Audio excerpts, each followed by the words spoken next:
This, I'm kind of a bullpen pitch, release hitter this morning. And it's probably going to be as good as the time that Carl gave me to prepare, which was he came to me late Wednesday evening and said, "Hey, wouldn't you?" So here we are this morning. And I kind of want to teach a little bit this morning. I don't think of what I have for you as being preaching as it is of teaching. And I kind of want you to think about it in those terms. So kind of what I want to talk about a little bit this morning and share is about some of the y'all are just going to have to hang with me a little bit this morning, okay? Some of the Levitical precepts that Moses brought to the people of Israel when he led them out of the promised land. And God was trying to prepare them and prop them up for the blessings that he had in store for them. And one thing that stands out, and excuse me, I'm gonna cheat on my notes a little bit, but one thing that stands out that Moses brought to him had to do with the offering of the first fruits, okay? And two places it shows up in the Bible, and not on these occasions, it's not the only places, but two places, is in Leviticus chapter 23 and Deuteronomy chapter 26. And I just kind of want to read these two passages for you before we go on, so you kind of get an idea of what I'm talking about. And in Leviticus chapter 23, picking up at verse 9 through 11, it says, "Then the Lord spoke to Moses, saying, Speak to the sons of Israel, and say to them, When you enter the land which I'm going to give you, and reap its harvest, you shall bring the sheaf of the first fruits of your harvest to the priest, and he shall wave the sheaf before the Lord for you to be accepted. On the day after the Sabbath, the priest shall wave it." Okay, now just hang on. I know you want, okay? So that's kind of what I did. And I want to go over here to Deuteronomy and 26, and it's verses 1 and 2. And again, it's Moses, and he's sharing the offering of the first fruits, and he says, "Then it shall be, when you enter the land, which the Lord your God gives you as an inheritance, you shall possess it and live in it. That you should take some of the first of all the produce of the ground, which you bring to your land, that the Lord your God gives you, and you shall put it in a basket, and go to the place where the Lord your God chooses, and establish his name." Okay, one thing you got to remember at this time, this is a agrarian, this is a farming nation. They farm the land, they produce the food, that's how they live. So when he talks about the first fruit, he talks about the produce of the ground.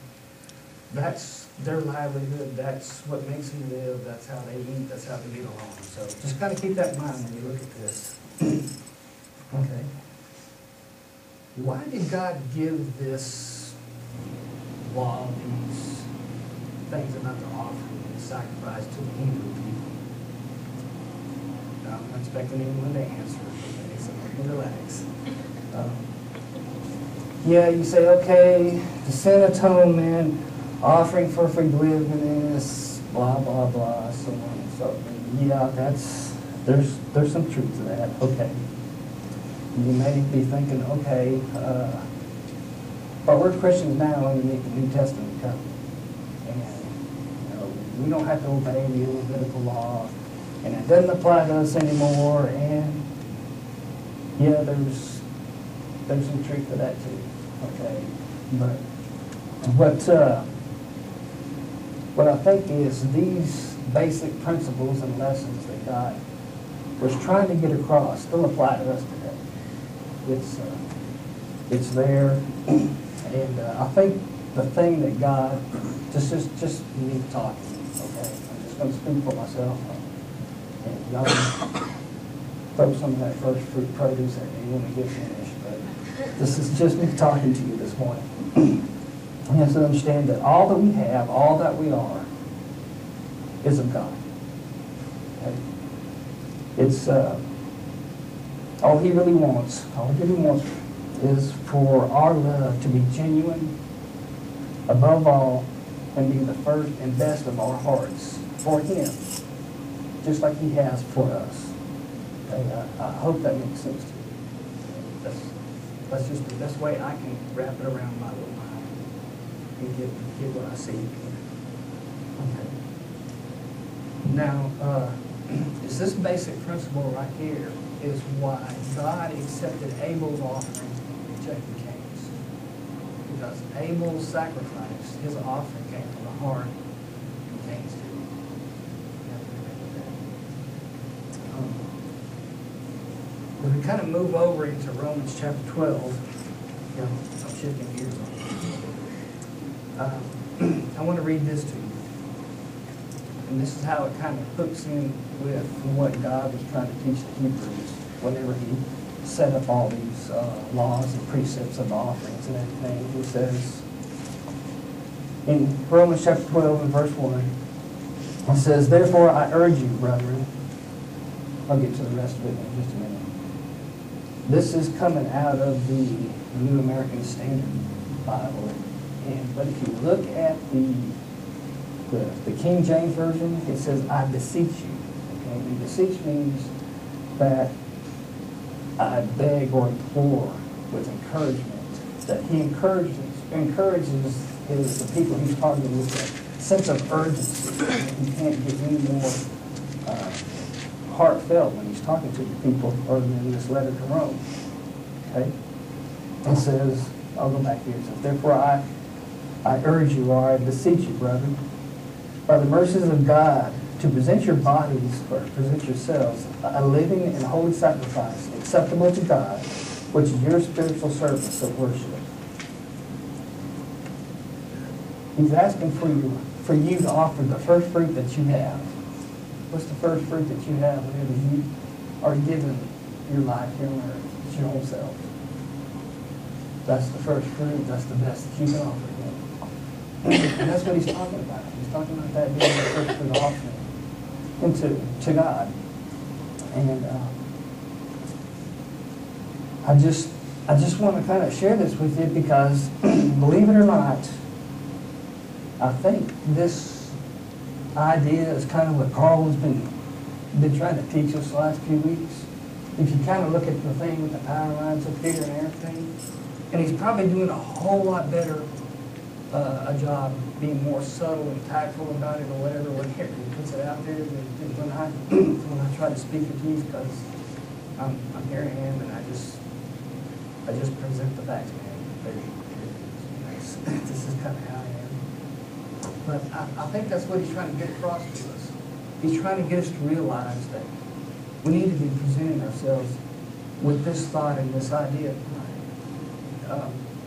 When he has laid out the thing about the 4 teams with the children doing things on Sunday morning for those that have children, trying to go out and reach people in the community and set forth a vision for us, and with the Grow team and trying to get everybody involved. I think that's what he's really, the vision that he has, is he wants us all to be able to present our first fruits to God, that we can be that from him. And through that is how we will be that light to be able to reach the community for Christ. Okay? Maybe I'm going way off here and coming back, but it's just kind of the way I try to bring things together. Okay. So today, wow, we're going to have brunch and not lunch this morning. So this morning, I'm kind of like Paul here in Romans. I beseech you, brothers and sisters, I implore you to present yourself a holy sacrifice, pleasing and acceptable to our Lord. And that's really about all I have for you this morning. I told you it'd be this quick. It's the entire thing that I have. But I just want to put this out here, and I want to pray for y'all this morning, if you would allow me to do so, that we can come and open up our hearts with understanding of what has for us.